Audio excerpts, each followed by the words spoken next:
السلام عليكم ورحمة الله وبركاته. أنا محمد سعيد وده تاني يوم من Elevate Yourself Day by Day. والنهاردة أقول لك على 8 مواقع يخلوا شغلك في حتة تانية خالص كمصمم ويوفروا عليك كتير. أول واحد معانا هو كانفا، وما قدرتش مقولوش بصراحة لأن احنا هنشتغل بيه في الفيديو ده وهنشتغل بيه في الفيديوهات الجاية إن شاء الله، وهنشرح عليه كل حاجة بالتفصيل من لوجو لأنيميشن لكل حاجة احنا ممكن نقدر نعملها على البرنامج ده. وانا بقول البرنامج ده وبرشحه لان احنا نقدر نعمل عليه كل حاجة بمختلف المقاسات وبمختلف الاشكال، وكل حاجة تتخيلها وما تتخيلهاش هتلاقيها موجودة هنا، من فيديوهات في اليوتيوب مثلا، ريلز الفيسبوك، ريلز يوتيوب، ريلز تيك توك.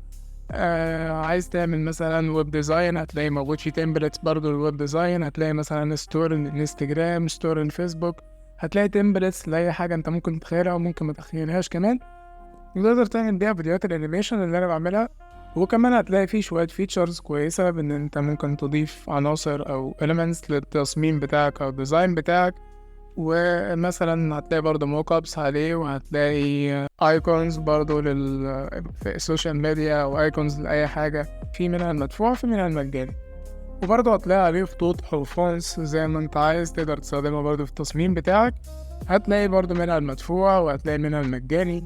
وعشان نعوض برضه لو انت مثلا معاك حاجة تانية انت عايز تشتغل بيها مش موجودة على كانفا مثلا، فنقدر نجيبها من أي موقع تاني ونقدر نرفعها على كانفا ونشتغل بيها. فحرفيا هو بالنسبة لي تطبيق كامل أقدر أشتغل بيه على أي حاجة أنا عايزها، وهنستخدمه كتير في الفيديو ده وكمان في الفيديوهات الجاية إن شاء الله.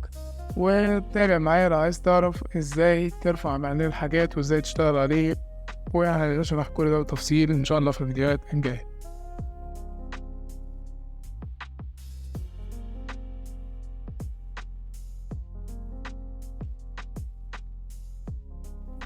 تاني موقع معانا هو بيكساباي، وده من أقوى المواقع اللي ممكن نستخدمها عشان نجيب منها الملحقات اللي هنقدر نشتغل بيها في التصميم. وده عليه ميوزك وساوند افكت وفيديوز وفيكتورز وإلستريشنز وفوتوز، ممكن برضه نستخدم كل ده في التصميم بتاعنا. طب ايه هو الفيكتورز وايه هو الإلستريشنز؟ الفيكتورز ده عبارة عن صورة انت مهما قعدت تعمل فيها زوم هي مش هتبكسل خالص، على عكس الصورة العادية إذا كانت جي بي جي أو بي إن جي. طب ايه هو الفرق ما بين الجي بي جي والبي إن جي؟ طيب هنقولها برضه سريعا. الجي بي جي عبارة عن صورة عادية خالص مش مطعم، ما تقدرش تتحكم فيها. يعني مثلا لو انت عايز صورة تكون ملهاش خلفية فما تقدرش تستعمل صيغة الجي بي جي خالص، بس على عكس انت ممكن تستعمل البي ان جي في ان انت تستخدم الصورة دي، ان انت تقدر تجيب صورة من غير خلفية تقدر تاخدها وتحطها برضه تستخدمها في التصميم بتاعك. وبس البي ان جي هتكون عادي صورة عادية بالبكسل عادي، على عكس اللي هيكون فيكتور ايمج او اللي هو فيكتور جرافيك اللي هو يكون الصيغة بتاعته اس في جي، غير البي ان جي. البي ان جي عادي بالبكسل عادي فيها بيكسلز، لكن الاس في جي مهما قعدت تعمل زوم عليها فهي عمرها ما هتبكسل خالص.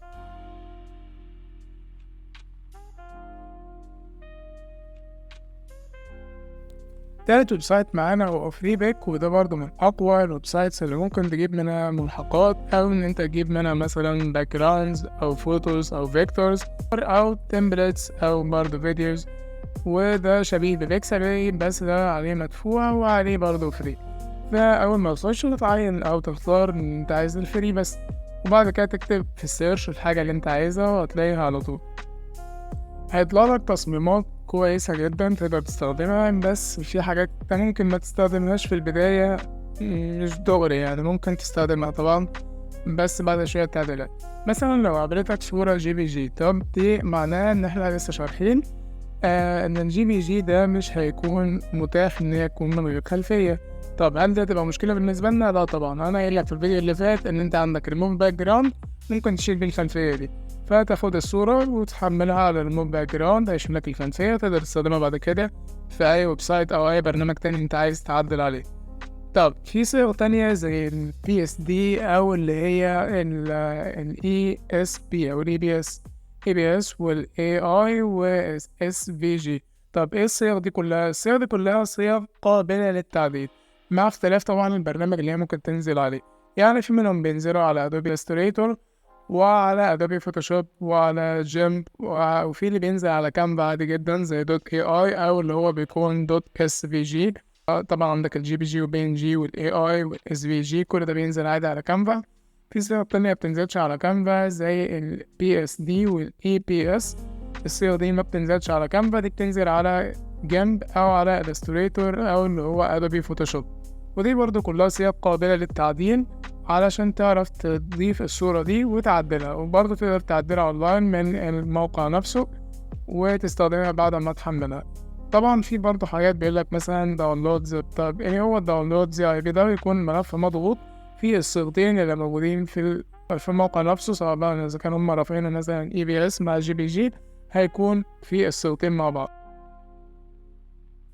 رابع ويب سايت معانا هو ويبيك، وده يعتبر ديزاين باي فينيك. هو يعتبر نسخة منه بس هو متطور عنه شوية. يعني ده ممكن تعمل عليه لوجوز وتعدل عليها، ممكن تعمل عليه اي دي كارد او بيزنس كارد، او حتى لو عايز تعمل عليه منيو مثلا لمطعم، او عايز تعمل ليبلز، او عايز تعمل يوتيوب بانرز. هتلاقي كل التمبلتس اللي عليه انت تقدر تعمل لها تعديل من عليه برضه.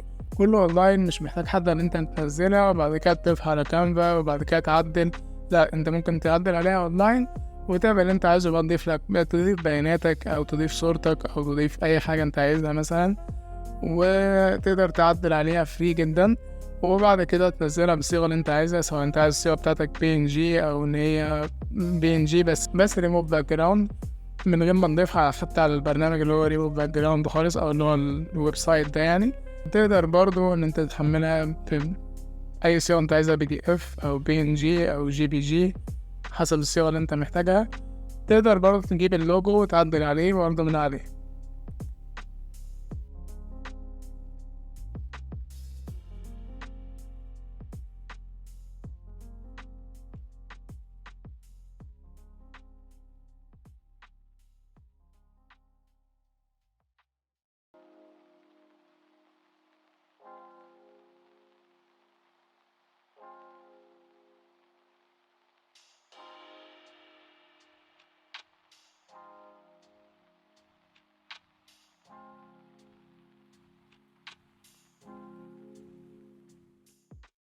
خامس ويب سايت معانا هو ستوري ست.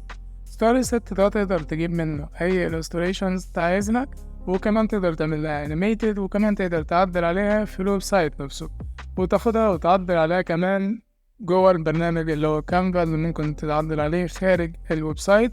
يبقى ممكن تعدل عليها داخل الويب سايت وممكن تعدل عليها خارج الويب سايت، بس ده يعتمد على الصيغة اللي انت تحملها بيها. يعني لو حملتها بصيغة بي ان جي ما تقدرش تعدلها، ولو حملتها بصيغة اس في جي تقدر تعدلها خارج الويب سايت. لكن لو حملتها عادي بي ان جي ما تقدرش تعدلها خارج الويب سايت، بس تقدر تعدلها جوه الويب سايت نفسه لحد ما تنزلها. مثلا انا هختار اللون الرمادي وهختار ان انا اعدل عليها. فلو انا اخترت ان انا عايز اعدل عليها بعد كده في كانفا مثلا، فانا بالتالي هختار ان انا انزلها بصيغة الاس في جي. طب لو انا مش عايز اعدل عليها خالص وعايز ان انا احفظ الشكل اللي انا عايز احفظه مثلا واللي انا اخترته، فبالتالي هنزلها على صيغة بي ان جي واستخدمها زي ما هي وخلاص، مش هعدل عليها. سادس ويب سايت هو ايكون سكوت. ايكون سكوت ده من اقوى الويب سايتس اللي ممكن تنزل من عليها ايكون 3D او 2D حتى. طبعا اول ما تخش هتختار ان انت عايز فري علشان ما يطلعلكش بريميوم او مدفوع، وبعد كده تقدر تشتغل عليه وتنزل عليه اي حاجة انت عايزها. تقدر تنزل اي ايكون 3D من عليه باي تايب انت عايزه. طبعا لما تلاقي بي ان جي تايب، بي ان جي تايب ده انت هتختار اعلى كواليتي ليها اللي هو 1000 بكسل في 1000 بكسل، عشان دي اعلى كواليتي ليها. لو عايز اقل براحتك عادي، عيش حياتك. وفي كاستم طبعا انت تختار انت مع نفسك يعني. عندك بقى في حاجه اسمها بلندر فايل. طب ايه بلندر فايل ده؟ بلندر فايل ده بيكون تايب اللي هو بتاع البرنامج اللي عمل الايكون دي، فتقدر تعدل عليها من على برنامج بلندر. وفي اللي هو الزاب تايب او الزي اي بي، ده بيكون خليط من الاتنين مضغوط مع بعض. سابع ويب سايت معانا هو فلات ايكون. فلات ايكون ده تقدر تجيب منه ايكونز او انترفيس ايكونز لو انت مثلا بتعمل ويب ديزاين، انيميتد ايكون برضو لو عايز تعمل ويب ديزاين او اب ديزاين، او مثلا عايز تعمل ديزاين عادي في الديزاينز بتاعتك ممكن تحط برضو انيميتد ايكون. لو عايز تعمل مثلا فيديو انيميشن، طب لو عايز مثلا برضو انترفيس ايكون للاب بتاعك او برضو الويب سايت، برضو ممكن تنزل من عليه ستيكر برضو ستيكر برضو للويب سايت، برضو ممكن تضيفه من الويب سايت بتاعك في الويب ديزاين، في أي حاجة تخص الأيكونز عموما عليه.